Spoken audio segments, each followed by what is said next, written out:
Hi hello ನಮಸ್ತೆ ಗುರು, welcome to new log. ನಾವೆಲ್ಲಿದ್ದೀವಿ ಅಂತ ಅಂದರೆ ಶ್ರೀ ಕ್ಷೇತ್ರ ಮೇಲ್ಕೋಟೆ ಹತ್ರ ಇದ್ದೀವಿ. ಇದೆಲ್ಲಿದೆಯಪ್ಪ ಅಂತ ಅಂದರೆ ಸಕ್ಕರೆನಾಡು ಮಂಡ್ಯ ಜಿಲ್ಲೆಯ ಪಾಂಡುಪುರ ತಾಲೂಕಿನಲ್ಲಿದೆ. ಇಲ್ಲಿನ ಆರಾಧ್ಯ ದೇವ ಬಂದು ಶ್ರೀ ಚೆಲುವನಾರಾಯಣ ಸ್ವಾಮಿ ದೇವರು. ಇದು ಇತಿಹಾಸ ಏನಪ್ಪ ಅಂತ ಅಂದರೆ ಸಮುದ್ರ ಮಟ್ಟದಿಂದ 3600 ಅಡಿ ಎತ್ತರದಲ್ಲಿದೆ. ಇಲ್ಲಿ 12ನೇ ಶತಮಾನದಲ್ಲಿ ಶ್ರೀ ರಾಮಾನುಜಾಚಾರ್ಯರು ಬಂದು ನೆಲೆಸಿದ್ದು. ಇದು ಬಂದು ವೈಷ್ಣವರು ಕಟ್ಟಿದ ದೇಗುಲ ಇದು. ಇಲ್ಲಿನ ವಿಶೇಷತೆ ಏನು ಅಂತ ಮುಂದೆ ತಿಳಿಯೋಣ, ಬನ್ನಿ.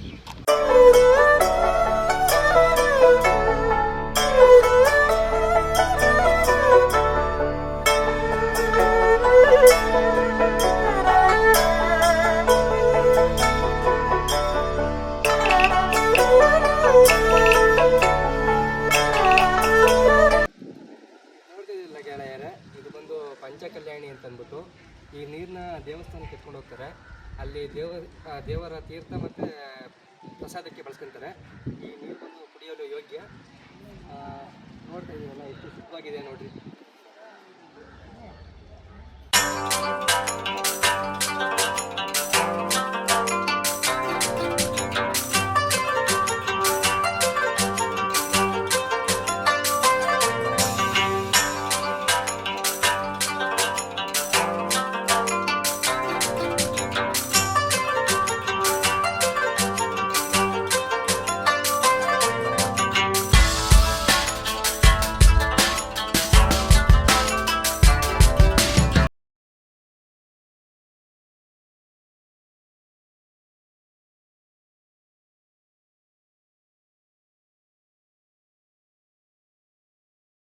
ತಂಗಿ ಕೊಳ. ಈ ಕೊಳವನ್ನು ನಿರ್ಮಿಸಿದವರು ವೈಷ್ಣವರ ರಾಜ ವಿಷ್ಣುವರ್ಧನ ರಾಜ ಅವರು ನಿರ್ಮಿಸ್ತಾರೆ. ಏನಕ್ಕಪ್ಪ ಅಂತ ಅಂದರೆ ಇಬ್ಬರು ದಾಸಿಯರು ಇರ್ತಾರೆ. ಆ ದಾಸಿಯರಿಗೋಸ್ಕರ ಈ ಕೊಳವನ್ನು ನಿರ್ಮಿಸ್ತಾರೆ. ಇದು ಬಂದು ಅಕ್ಕನ ಕೊಳ ಬಂದು ನೀರು ಕುಡಿಯಲು ಯೋಗ್ಯವಲ್ಲದ ನೀರು. ಏನಕ್ಕಪ್ಪ ಈ ನೀರನ್ನ ಬಳಸ್ತಾರೆ ಅಂತ ಅಂದರೆ ಜನಗಳು ಬಟ್ಟೆ ಒಗೆಯೋದಕ್ಕೆ ಮತ್ತು ಎಕ್ಸೆಟ್ರಾ ಬೇರೆ ಬೇರೆ ಕೆಲಸಗಳಿಗೆ ನೀರನ್ನು ಉಪಯೋಗಿಸ್ತಾರೆ. ಏನಕ್ಕಪ್ಪ ಈ ಕೊಳದಲ್ಲಿ ಇಷ್ಟು ಕಲುಷಿತ ನೀರು ಅಂತ ಅಂದರೆ ರಾಣಿಗೆ ಬಂದು ಭಾರಿ ದುರಾಂಕಾರಿ ಮುಂಗೋಪಿ ಆಗಿರ್ತಾಳೆ. ಬಾವಿಯನ್ನು ತೋಡಬೇಕಾದ್ರೆ ಕಲುಷಿತವಾಗಿ ನೀರು ಬರುತ್ತೆ. ಇದು ಕುಡಿಯಲು ಯೋಗ್ಯವಲ್ಲದ ನೀರು. ಇದನ್ನು ವೇಸ್ಟಾಗಿ ಖರ್ಚು ಮಾಡ್ತಾರೆ ನೀರನ್ನ. ಇದು ಬಂದು ತಂಗಿಯ ಕೊಳ. ಈ ತಂಗಿಯ ಕೊಳದಲ್ಲಿ ನೀರು ತುಂಬ ಕುಡಿಯಲು ಯೋಗ್ಯವಾದಂಥ ನೀರು. ಮತ್ತು ಕಲ್ಯಾಣಿ ಈ ನೀರನ್ನು ದೇವಸ್ಥಾನದ ತೀರ್ಥಕ್ಕೆ ಮತ್ತು ದೇವಸ್ಥಾನದ ಸಾಮಗ್ರಿಗಳನ್ನು ತೊಳೆಯಲು ನೀರನ್ನು ಉಪಯೋಗಿಸ್ತಾರೆ. ಈ ತಂಗಿ ಬಂದು ಭಾರಿ ಒಳ್ಳೆ ಮನಸ್ಸಿರುವಂಥ ಒಂದು ಹೆಣ್ಣಾಗಿರ್ತಾಳೆ. ನೋಡಿ, ಇದೇ ಗೊತ್ತಾಗುತ್ತಲ್ಲ ಒಳ್ಳೆಯದು ಕೆಟ್ಟದ್ದು. ನೀವು ಯಾವುದಾಗ್ತೀರಾ ನೋಡಿರಿ, ಒಳ್ಳೆಯರಾಗ್ತೀರಾ ಕೆಟ್ಟವರಾಗ್ತೀರಾ. ಒಳ್ಳೆಯರಾದರೆ ಈ ಥರ ಬಳಸ್ಕೊತಾರೆ, ಕೆಟ್ಟವರಾದರೆ ಈ ಥರ ಬಳಸ್ಕೊತಾರೆ. ಯಾವುದಾಗ್ತೀರಾ ಅದು ನಿಮ್ಮ ಮೇಲಿರುತ್ತೆ. ಇದು ಬಂದು ರಾಯಗೋಪುರ ಅಂದ್ಬಿಟ್ಟು ಇಲ್ಲೇ ಅಕ್ಕ ತಂಗಿ ಕೊಳದಿಂದ 200 ಮೀಟರ್ ದೂರದಲ್ಲಿದೆ. 4 ಪಿಲ್ಲರ್ ಇದೆ. ಮತ್ತು ಈ ಅರ್ಧ ಕೆಲಸ ಏನಕ್ಕಾಗ್ತು ಅಂತ ಇದುವರೆಗೂ ಗೊತ್ತಿಲ್ಲ. ನೋಡೋಕ್ಕೆ ಚೆನ್ನಾಗಿದೆ, ವ್ಯೂಸ್ ಮಾತ್ರ ಅಲ್ಟಿಯಾಗಿದೆ. ಮೇಲ್ಗಡೆ ಹೋಗಿ ನೋಡಬೇಕು, ಬನ್ನಿ ಹೋಗೋಣ.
ಮೇಲ್ಕೋಟೆಯಲ್ಲಿ ಇನ್ನೊಂದು ನೋಡುವಂಥ ಸ್ಥಳ ಯಾವುದಪ್ಪ ಅಂತಂದರೆ ಧನುಷ್ಕೋಟಿಯಲ್ಲಿದೆ ಅಂತಂದರೆ ರಾಯರ ಗೋಪುರದಿಂದ ಕೇವಲ 1 ಕಿಲೋಮೀಟರ್ ದೂರದಲ್ಲಿದೆ. ಇದರ ವೈಶಿಷ್ಟ್ಯತೆ ಏನಪ್ಪ ಅಂತ ಅಂದರೆ ಪ್ರಭು ಶ್ರೀರಾಮಚಂದ್ರ ಅವರು ಅಜ್ಞಾತವಾಸದಲ್ಲಿ 14 ವರ್ಷ ಇದ್ರಲ್ಲ, ಆಗ ಇಲ್ಲಿ ಬಂದು ಹೋಗಿದ್ದಾರೆ ಎಂದ ಉಲ್ಲೇಖ ಕೂಡ ಇದೆ. ಏನಪ್ಪ ಅದಂತಂದರೆ ತೋರಿಸ್ಕೊಡ್ತೀನಿ ಬನ್ನಿ.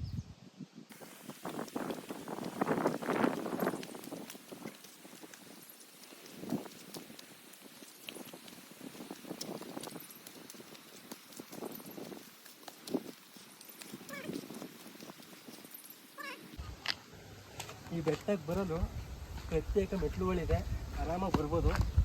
ಚೆನ್ನಾಗಿದೆ ನೋಡಿ ಹೇಗಿದೆ ಅಂತ. ಬ್ಯೂಟಿಫುಲ್ ಪ್ಲೇಸ್ ಸ್ವಲ್ಪ ಮಸ್ತಾಗಿದೆ.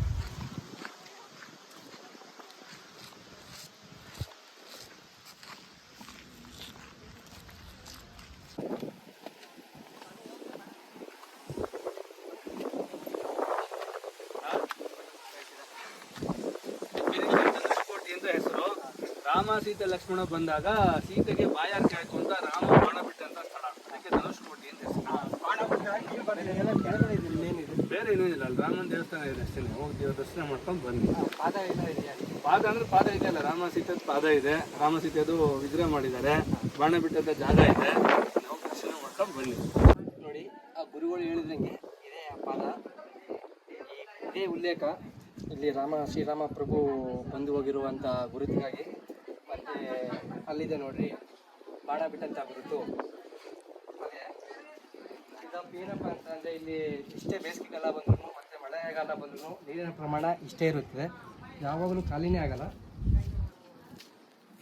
ಇದೆ ಶ್ರೀರಾಮಚಂದ್ರ ಬಾಣ ಬಿಟ್ಟಂಥ ಗುರುತು. ನೋಡಿ ಅಲ್ಲಿ ವಿಗ್ರಹಗಳಿದೆ.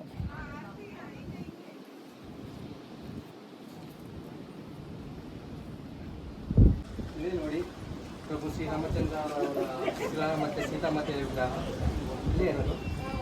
ನೋಡ್ಕೊಳ್ಳಿ, ದರ್ಶನ ಮಾಡ್ಕೊಳ್ಳಿ.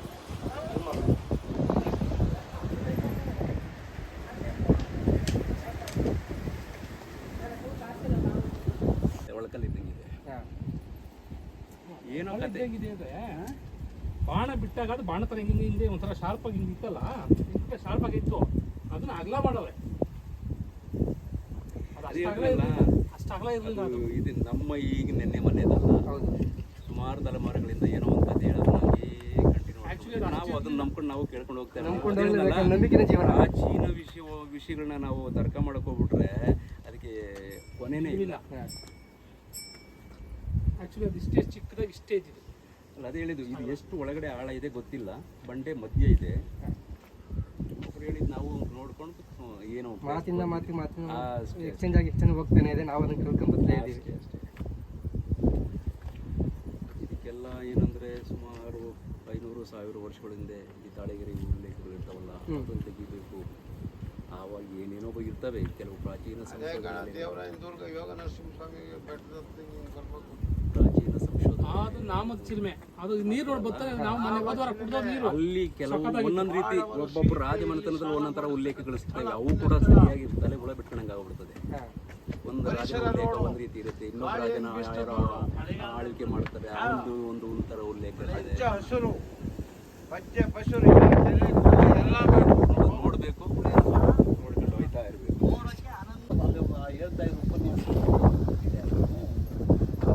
ಪ್ರಯಾಣ ಬರಬೇಕಾದಾಗ ಆಕೆ ಬಾಯಾಡ್ದು ಕೇಳ್ದಾಳಂತೆ, ನನಗೆ ನೀರು ಕುಡಿಯೋಣ, ನೀರು ಇಲ್ಲ ಏನು.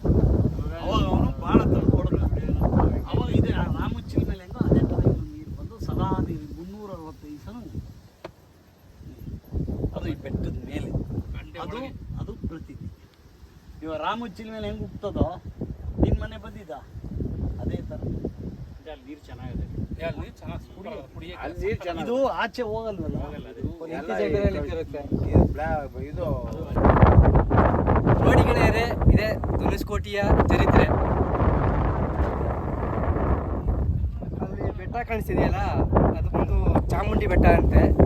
ತುಮಕೂರು ಕಾಣಿಸಲ್ಲ, ಕಾಣಿಸ್ತಿದೆ. ಮತ್ತೆ ಪ್ಲೇಸ್ ಚೆನ್ನಾಗಿದೆ, ಸೂಪರಾಗಿದೆ.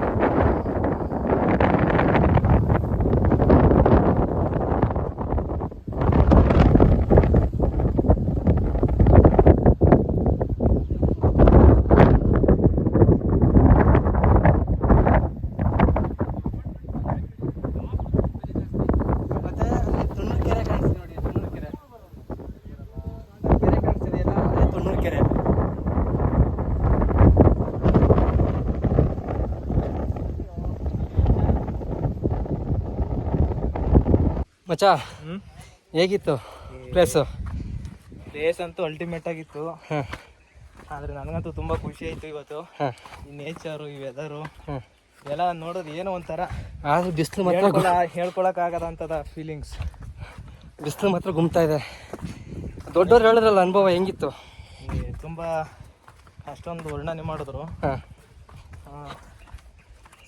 ಸೀತಾ ಮತ್ತು ರಾಮ ಲಕ್ಷ್ಮಣ ಹಾಂ ಅದ್ರ ಬಗ್ಗೆ ತುಂಬ ಎಕ್ಸ್ಪ್ಲೇನ್ ಮಾಡಿದ್ರು. ಹಾಂ ಈಗ ನಿಂಗೆ ಗೊತ್ತಿರೋದನ್ನ ನೀವು ಹೋಗಿ ಗೊತ್ತಿರೋ ಹೇಳ್ತೀಯಾ? ಓ ಗುಡ್ ಬಾಯ್. ಅಬ್ಬಾ ಬಿಸಿಲು ಪೀಸ್ಫುಲ್ಲಾಗಂತೂ ಆಗ್ತಿಲ್ಲ. ಸುಸ್ತಾಗೋಯ್ತು ಗುರು ಈ ಬಿಸಿಲು. ಈ ನೇಚರ್ ಅಂತೂ ತುಂಬ ಚೆನ್ನಾಗಿದೆ. ಹಾಂ ಆದರೆ ಹೇಳ್ಕೊಳಕ್ಕಾಗಲ್ಲ ಅಂತ ಫೀಲಿಂಗ್ಸ್. ನೋಡ್ರಿ ಹೆಂಗಿದೆ. ಎಸ್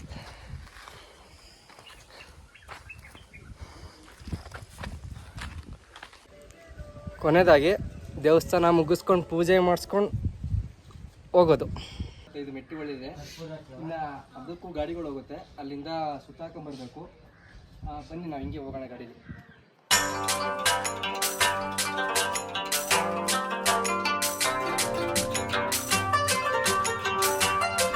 ಗೆಳೆಯರೆ, ಬೆಟ್ಟ ಹತ್ತಿರ್ಬೇಕಾದ್ರೆ ಇಲ್ಲಿ ಸ್ಥಳೀಯರು ಒಂದು ಮಾತು ಹೇಳಿದ್ರು. ಏನದು ಅಂತ ಅಂದರೆ, ಸುಲ್ತಾನವ್ರು ಇದ್ರಲ್ಲ, ಅವರು ಈಗ ಪೂಜೆ ಮಾಡ್ತಿರೋ ವಿಗ್ರಹನ ಎತ್ಕೊಂಡು ಹೋಗ್ಬಿಟ್ಟಿದ್ರಂತೆ.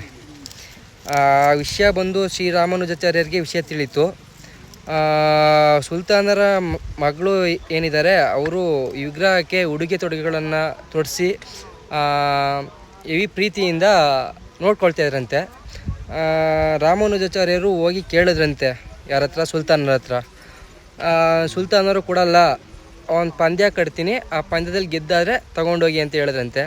ಶ್ರೀರಾಮಾನುಜಾಚಾರ್ಯರು ಅದೇ ಥರ ಗೆದ್ದು ವಿಗ್ರಹನ ವಾಪಸ್ ತಗೊಬಂದ್ರಂತೆ.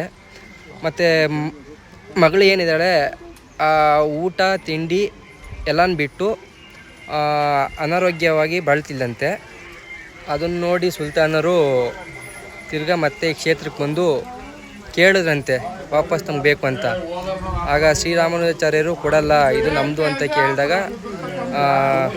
ಸುಲ್ತಾನರು ತನ್ನ ಮಗಳನ್ನು ಕರ್ಕೊಬಂದು ದರ್ಶನ ಮಾಡೋಕ್ಕೆ ಬಂದಾಗ ನಡೆಯೋಕ್ಕಾಗ್ದೇ ತುಂಬ ಸುಸ್ತಾಗಿ ಈ ಕ್ಷೇತ್ರದಲ್ಲೇ ಏನಪ್ಪ ಅಂದರೆ ಈ ಗರ್ಭಗುಡಿಯಲ್ಲೇ ತೀರೋಗ್ತಾಳೆ. ತೀರೋದಾಗ ಅವಳ ಜೀವ ಬಂದು ಈ ವಿಗ್ರಹಕ್ಕೆ ಸೇರ್ಕೊಳ್ಳುತ್ತಂತೆ, ಐಕ್ಯ ಆಗುತ್ತಂತೆ ಈ ಮೂರ್ತಿಲಿ. ಇದು ಈ ಮಾತನ್ನ ಹೇಳಿದ್ರು. ಅದು ನಮ್ಗೆ ಎಷ್ಟು ನಿಜ ಎಷ್ಟು ಸುಳ್ಳು ಅಂತ ನಮಗೂ ಗೊತ್ತಿಲ್ಲ, ಯಾಕಂದರೆ ನಾವು ಇವಾಗ ನೋಡ್ಕೊಬಂದಿರೋರು. ನಂಬಲೇಬೇಕಲ್ಲ, ಹೇಳಿದ್ರೆ ಏನು ಮಾಡೋಕ್ಕಾಗಲ್ಲ. ಬನ್ನಿ ಮುಂದೆ ಹೋಗೋಣ.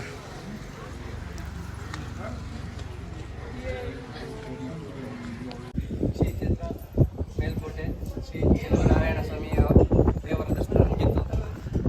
ಈ ದೇವರ ಕೃಪೆ ಏನಂತಂದರೆ, ಈ ಮಕ್ಕಳಾಗ್ದಿರೋರಿಗೆ ಇಲ್ಲಿ ಬಂದು ಅಕ್ಕಿ ಕೊಟ್ಕೊಂಡ್ರೆ 90% ಮಕ್ಕಳಾಗುತ್ತಂತೆ. ಈ ದೇವರ ಮಹಿಮೆ ಇದು. ವರ್ಷಕ್ಕೊಂದ್ಸಲ ವೈರುಮುಡಿ ಅಂತ ಆಗುತ್ತೆ. ಆ ಹಬ್ಬಕ್ಕೆ ಬಂದೆಲ್ಲ ಭಾಗವಹಿಸಿದ್ರೆ ಎಲ್ಲ ಒಳ್ಳೆಯದಾಗುತ್ತೆ ಅಂತ ಭಕ್ತಾದಿಗಳ ನಂಬಿಕೆ. ಇಷ್ಟು ಹೇಳೋಕ್ಕೆ ಇಷ್ಟಪಡ್ತೀನಿ. ಇವತ್ತಿಗೆ ಈ ವ್ಲಾಗ್ನ ಮುಗಿಸ್ತಾ ಇದ್ದೀನಿ. ಓಕೆ ಫ್ರೆಂಡ್ಸ್, ಬಾಯ್.